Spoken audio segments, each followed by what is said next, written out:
Halo Big Mothers, kali ini kita sudah sampai di penghujung episode alias 2 episode lagi sampai series Big Mouth ini berakhir di episode 16 besok. Jadi tanpa berlama-lama lagi karena saya juga sudah sangat gak sabar untuk membahas episode kali ini yang gak kalah greget dari episode-episode sebelumnya. Jadi yuk langsung aja kita gaskan ke alur filmnya. Dan ini dia Big Mouth episode 15. Episode 15 dimulai saat Chang Ho sedang menghadiri pemakaman tetua Kang, di mana saat itu Chang Ho yang mengancam wali kota Choi akan membuka kedoknya pun terdengar oleh Hyun Jo. Hyun Jo lantas meminta penjelasannya kepada wali kota Choi karena Chang Ho menyebut nama Sung Hyun di depan matanya. Namun wali kota Choi dengan segala drama gatelnya pun bisa sedikit meredam kecurigaan Hyun Jo.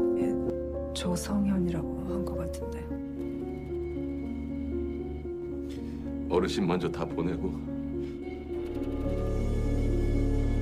Lalu kita beralih kepada Gong Ji-hoon di mana saat ini dia sedang memanggil seorang pengacara, yaitu pengacara dari tetua Kang. Ternyata Gong Ji-hoon memanggil pengacara tetua Kang karena penasaran dengan isi surat warisan yang ditulisnya. Ternyata isi surat warisan tersebut berbunyi seluruh cucu atau dulur-dulur tetua Kang mendapatkan warisan yang sama setiap orangnya, yang artinya pembagian adil di antara mereka semua. Namun Gong Ji-hoon tidak terima jika warisan tetua Kang dibagi rata alias adil, karena dia merasa memiliki andil yang begitu besar dalam kehidupan tetua Kang. Gong Ji-hoon pun meminta pengacaranya itu untuk sedikit mengedit bagian warisan untuknya di surat wasiat tersebut. Namun pengacara tetua Kang menolak kecurangan itu dan tidak akan mengganti isi wasiat tetua Kang walaupun Gong Ji-hoon mengancamnya. 제 양심상 그럴 생각은 추호도 고칠 방법이 없습니다. 화이팅. 똥칠할 때까지 청렴결. Dan di saat Gong Ji-hoon akan meninggalkan acara pemakaman tetua Kang, tiba-tiba ada mobil yang menghalangi Gong Ji-hoon untuk pergi dari sana dan hampir menabrak Gong Ji-hoon. Rupa-rupanya orang tersebut adalah Chang Ho dan beberapa anak buahnya. Ternyata Chang Ho ingin memberitahukan bahwasannya tetua Kang bukan tewas karena serangan jantung seperti yang diberitakan. Namun Gong Ji-hoon yang sudah tidak ingin meneruskan kerja sama mereka pun menghiraukan perkataan Chang Ho dan malah mencemoohnya. 강 회장, 심장마비로 죽은 거 아니야? 관뚜껑 열고 회장님한테 여쭤볼까? Chang Ho lantas memberitahukan kepada Gong Ji-hoon bahwa dia juga tidak akan membantunya sedikit pun setelah Gong Ji-hoon mengetahui isi surat warisan dari tetua Kang. Entah apa maksud Chang Ho tersebut, karena Gong Ji-hoon sendiri sudah melihat isi surat warisan tetua Kang yang dibagi adil dan rata kepada setiap orang. 그럴 일 절대 없으니까 너나 나나 이제 각.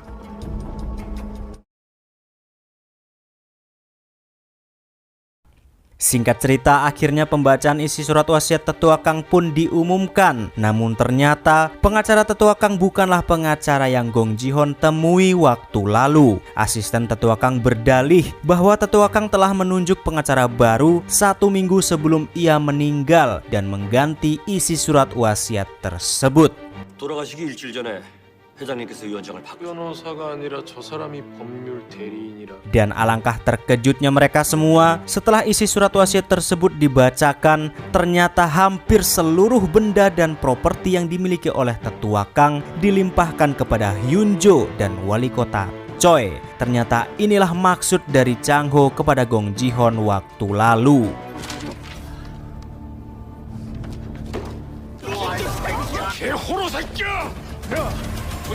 Tanpa disadari ternyata Chang Ho dan yang lainnya sudah mengawasi pembagian warisan tetua Kang tersebut. Dan ternyata Chang Ho sudah memprediksi bahwa Choi Do-ha telah merubah isi surat wasiat tetua Kang. Namun saat mereka sedang memikirkan bagaimana cara untuk menjatuhkan wali kota Choi setelah ia mendapatkan warisan yang begitu melimpah, tiba-tiba Mi-ho pun meminta izin untuk menerima telepon di luar. Ternyata telepon tersebut dari rumah sakit yang melakukan tes darah kepada Mi-ho. Dari percakapan itu terdengar bahwa keadaan Mi-ho kini benar-benar memprihatinkan. Namun belum jelas seberapa memprihatinkankah kondisi Mi-ho saat ini.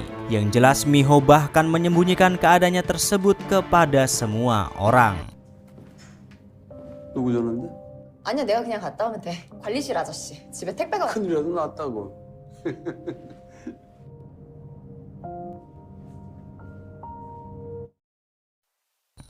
Kembali kepada Gong Ji-hoon yang saat itu sangat stres mengetahui bahwa hampir seluruh warisan tetua Kang dilimpahkan kepada wali kota Choi. Ia pun lantas mencoba menghubungi Chang-ho untuk meminta bantuannya. Namun seperti yang diucapkan Chang-ho waktu lalu, karena Gong Ji-hoon telah mengkhianatinya, maka Chang-ho tidak memperdulikan panggilan Gong Ji-hoon sama sekali.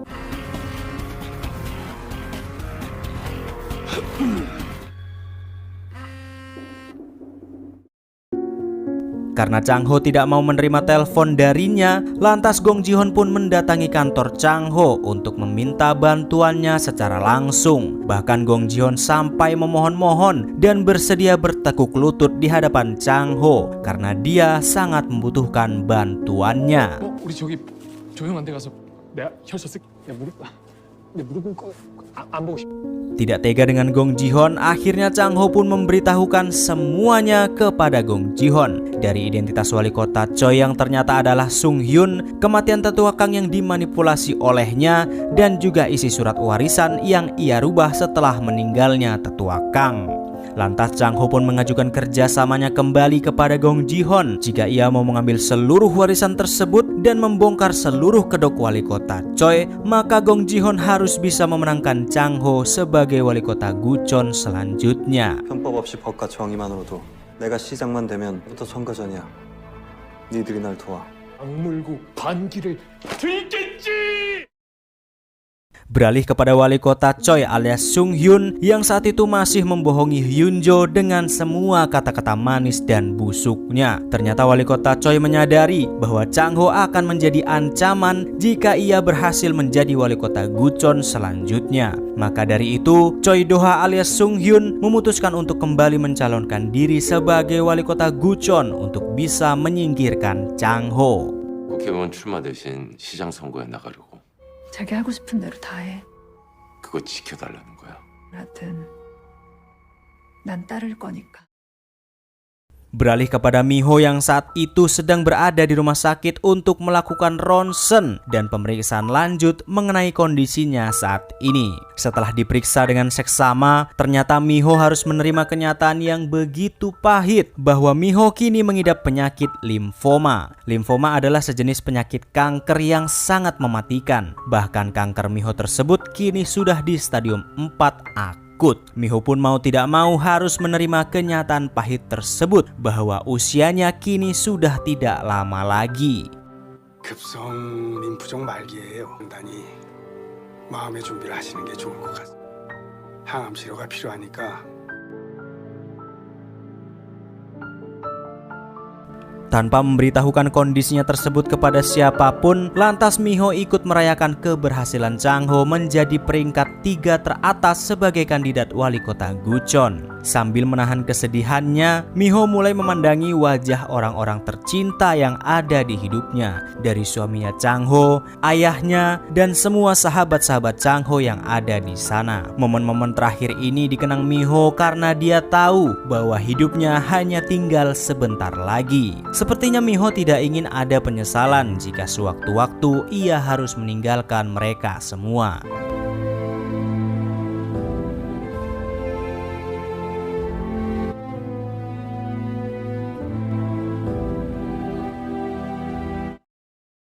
Bahkan untuk menutupi kesedihannya, Miho lantas mengajak Chang-ho untuk berkeliling pantai di malam hari. Namun Miho tetap kekeh tidak memberitahukan kondisinya tersebut kepada Chang-ho. Ternyata yang mengejutkan, Miho rupa-rupanya mengetahui bahwa Chang-ho kini adalah Big Mouse menggantikan Nopak yang sudah tiada. Namun Miho tidak melarangnya, malah Miho mengatakan bahwa Chang-ho harus bisa menjadi Big Mouse yang baik. Sepertinya ini adalah wasiat terakhir untuk Chang-ho. 착하고 정의로운 빅마우스. 사람들 괴롭혀서 자기들만 잘 사는 사람들. 좋은 빅마우스가 됐으면 좋겠어. Tanpa mengetahui keadaan istrinya Miho saat ini, mereka berdua pun menghabiskan malam yang sunyi sepi dengan sangat gembira. 하나, 둘, 셋. 변호사게요. 그럼 우리 텔레파시 게임 할까? 에이, 괜찮아? Beralih kepada Gong Ji-hoon yang kala itu mendatangi rapat yang sedang diadakan oleh wali kota Choi. Ternyata saat itu Gong Ji-hoon sudah dikhianati oleh seluruh anak buahnya termasuk para tahanan VIP. Walaupun Gong Ji-hoon sudah memberitahukan identitas asli dari Choi Do-ha kepada semua orang, ternyata mereka semua tetap memihak kepada wali kota Choi karena takut jabatannya akan dicopot jika tidak memihaknya. Dan yang lebih mengejutkan lagi adalah Hyun-jo yang ternyata sudah mengetahui identitas asli dari suaminya Choi Do-ha, yaitu Sung Hyun. Namun ia tetap memihaknya.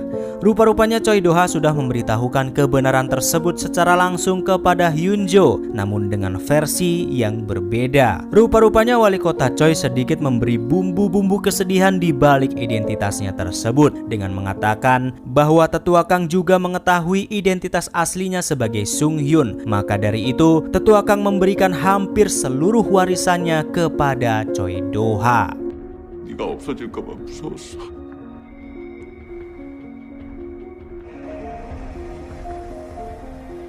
Gong Ji-hoon yang sudah sangat murka pun sudah tak peduli lagi jika harus melepaskan semua kekuasaan dan jabatannya. Bahkan jika semua orang mengkhianatinya sekalipun. Karena tujuan Gong Ji-hoon saat ini hanya untuk membuka kebusukan dari wali kota Choi alias Sung Hyun. 내가 어떻게 미친놈처럼 날뛰는지 벼랑 끝에서 한심하기 짝이 없는 새끼들이. Setelah tidak tahu harus berbuat apa lagi, lantas Gong Ji-hoon menghampiri Chang-ho untuk memberikan sesuatu kepadanya berupa flash disk sebagai bentuk kerjasamanya untuk menjatuhkan wali kota Choi. Namun belum diketahui apakah isi flash disk tersebut. 배신이 아니라 능력 부족이니까 이걸로 내 역할은 다 했다고 생각해? Namun tiba-tiba Chang-ho lantas menanyakan kepada Gong Ji-hoon apakah tetua Kang mempunyai keluarga atau tidak yang mungkin bisa mengambil alih seluruh warisan yang sudah didapatkan oleh wali kota Choi Do-ha. Gong Ji-hoon pun teringat bahwa tetua Kang sebenarnya mempunyai seorang putra kandung yang sah, namun putranya tersebut dibuang oleh tetua Kang dan kini berada di luar negeri. Ternyata alasan tetua Kang membuang putranya tersebut karena dia adalah seorang pembunuh berantai alias psikopat. 지금 어디 있는데? 미국 텍사스 쪽 그냥 악마라고 보면 돼. 오죽하면 하나밖에 없는 혈육을 끊어버렸을까? 내가 당장 죽게 생겼는데. Setelah mengetahui bahwa semua warisan yang sudah diambil oleh wali kota Choi Do-ha bisa diambil alih oleh putra kandung tetua Kang, lantas ia pun memerintahkan jaksa Jung-rak untuk mencarinya di luar negeri. Lantas jaksa Jung-rak pun heran kenapa putra tetua Kang tidak diadili meskipun dia seorang psikopat yang telah merenggut banyak sekali nyawa. Ternyata posisi anak tetua Kang telah digantikan oleh seseorang, di mana orang tersebut menggantikan putra tetua Kang di dalam penjara sebagai psikopat. Namun entah siapa orang itu tidak disebutkan. 대한민국을 떠들썩했을 텐데 연쇄 살인범이면 내가 모를 리가 없어. 새끼 대신 딴 놈이 깜빵 갔어. Beralih kepada Miho yang saat itu sedang menjenguk si psikopat botak di rumah sakit bersama para saudaranya. Ternyata psikopat Kwang Hyun saat ini sedang kritis dan dipastikan hidupnya akan sebentar lagi. Namun di saat-saat kritisnya, psikopat Kwang Hyun bahkan yang ia pedulikan hanyalah kabar ibunya. Lantas Miho pun berbohong kepadanya dengan mengatakan bahwa ibunya sudah baik-baik saja agar Kwang Hyun bisa lebih tenang. Dan setelah mendengar kabar ibunya tersebut, akhirnya si psikopat Kwang Hyun pun tewas dengan keadaan bahagia. 이제 걱정 같은 거 안 해도 돼요.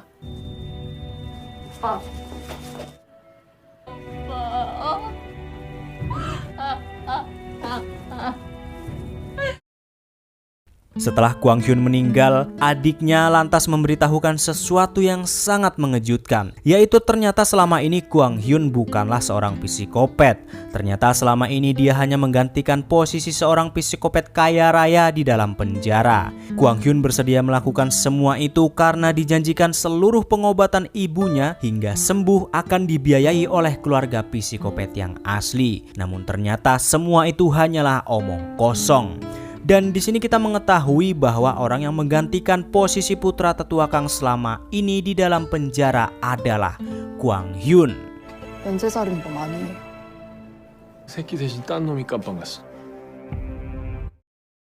Singkat cerita, di kantor kejaksaan, saat itu wali kota Choi menemui seorang jaksa yang bernama Jun Suil. Jaksa ini adalah jaksa yang menangani kasus Chang Ho di persidangan episode pertama, di mana saat itu Chang Ho kalah persidangan dalam kasus penipuan kripto yang menimpa banyak warga Gucheon. Ternyata wali kota Choi Do-ha meminta kepadanya untuk bisa membuat Chang Ho mundur dari kandidat calon wali kota Gucheon selanjutnya. Namun entah apa alasan Choi Do-ha meminta bantuan jaksa Jun Suil belum diketahui.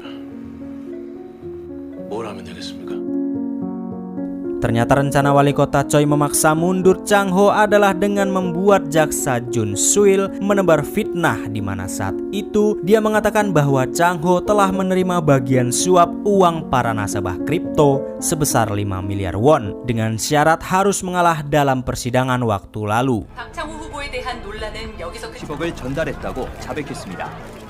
Ada juga fitnah lainnya di mana Chang Ho dikatakan sebagai ketua geng brutal yang telah memanipulasi keberhasilannya menangkap sang Big Mouse di dalam penjara. Namun dengan semua fitnah dan rencana busuk wali kota Choi, Chang Ho bahkan tidak ciut sedikit pun dan akan tetap maju menjadi wali kota Gucheon untuk membongkar semua kebusukan Choi Do-ha alias Sung Hyun. 이거 TV 토론 나갈 수 있겠냐? 무슨 소용이 있어? 이미 똥물 다 뒤집어 썼는데. 죽이 되든 밥이 되든 부딪혀봐야죠. Keesokan harinya, Chang Ho pun sudah membulatkan tekadnya untuk pergi ke acara debat pemilihan wali kota Gucheon tanpa Miho. Ternyata tanpa diketahui Chang Ho, Miho dan Jerry diam-diam menyelidiki sebuah peternakan ikan, di mana peternakan ini berada di atas proyek NF9 milik tetua Kang. Dan pemilik peternakan ikan tersebut masih satu organisasi dengan tetua Kang. Miho lantas memutuskan untuk masuk ke dalam peternakan ikan tersebut dengan beberapa orang bawahan Big Mouse dan bos gangster botak. 뒷일은 생각하지 마시고 눈앞에 있는 일만 해결하세요. 이번 선거에서 가장 중요한 임무를 Rupa-rupanya Miho ingin membongkar kedok peternakan ikan tersebut yang memungkinkan Chang Ho akan bisa naik menjadi wali kota Gucheon selanjutnya dan sekaligus menjatuhkan wali kota Choi jika berhasil membongkar kedok peternakan ikan tersebut. Sementara Miho membantu Chang Ho dari jauh, Chang Ho pun kini sudah bersiap-siap dan sudah berada di acara debat untuk menentukan suara pemilih dari hasil debat tersebut. Namun Choi Do-ha dengan tawa sinisnya sudah sangat yakin akan bisa menjatuhkan Chang Ho dan memenangkan pemilihan kali ini. Tapi apakah benar Chang Ho sudah tidak bisa berbuat apa-apa lagi karena benar-benar sudah terpojok, atau malah Chang Ho masih mempunyai kejutan lain yang akan bisa memutarbalikan keadaannya saat ini dan bisa membongkar kedok busuk dari wali kota Choi? Entahlah, karena episode 15 berakhir di sini.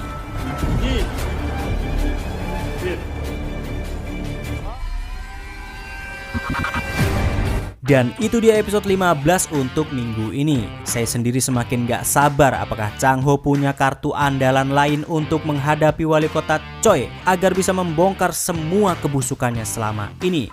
Dan apakah Miho benar-benar akan tewas karena penyakitnya. Lalu bagaimanakah ending dari semua ini? Mari kita simak episode terakhir besok di episode 16. Semoga saja nggak set ending ya guys. Jangan lupa juga like dan subscribe kalau kalian suka dan masih penasaran dengan episode selanjutnya besok, dimana besok adalah episode terakhir dari series Big Mouth ini. Dan segitu aja rekap Big Mouth untuk kali ini. Campur film undur diri dan ciao.